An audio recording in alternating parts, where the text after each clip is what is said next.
ఇదివరకు మన దగ్గర శని త్రయోదశి, శని హోమం చేయించుకున్నటువంటి ప్రతి ఒక్కరికి మళ్ళీ నాదొక విన్నపం అండి. ఎందుకంటే మీకు ఇదివరకు శని హోమం జరిపించుకున్నారు. ఓకే. బానే ఉంది. కానీ మీకెప్పుడు కూడా నేను ఏ వస్తువులు కూడా మీకు ఉచితంగా అందజేయలేదు. కానీ ఈ శని త్రయోదశి అంటే ఈ అధిక జ్యేష్ఠ మాసంలో పూజించినటువంటి సుమారుగా ఒక 50,000 విలువైనటువంటి పూజా వస్తువులను ఒక వ్యక్తి మీకు అందజేయాలని నిశ్చయించుకున్నాడు. మన క్లయింట్స్ ఎవరైతే ఉన్నారో ఖచ్చితంగా మీరు ఈ శని త్రయోదశి రేపే శని హోమం జరిపించుకోండి. మళ్ళీ చేయించుకోండి, తప్పు లేదండి. ఎందుకంటే అధిక జ్యేష్ఠ మాసంలో శని హోమం జరిపించుకుంటే చాలా మంచి జరుగుతుంది.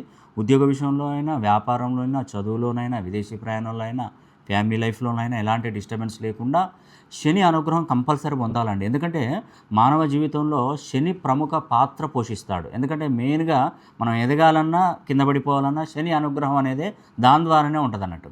కాబట్టి ఆ శని అధిక జ్యేష్ఠ మాసంలో గనుక మనం అతను పూజించి శని హోమం జరిపించుకున్నామనుకోండి, మనం బ్రతికినంతకాలం మన జీవితకాలం శని మన వైపు చూడడింకా.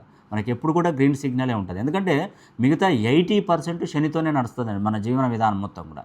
ఆ 80% మనం ఇక్కడ ప్లస్‌లోకి వచ్చినట్టే శని త్రయోదశి నాడు శని హోమం జరిపించుకోవడం వల్ల. అందులో ఒకటేందంటే దేవతల గురువైనటువంటి బృహస్పతి కర్కాటక రాశిలోకి ప్రవేశించాడు. ఈ సంవత్సరం గురువుగా దేవతల గురువైనటువంటి బృహస్పతి అధిపతిగా ఉన్నాడు.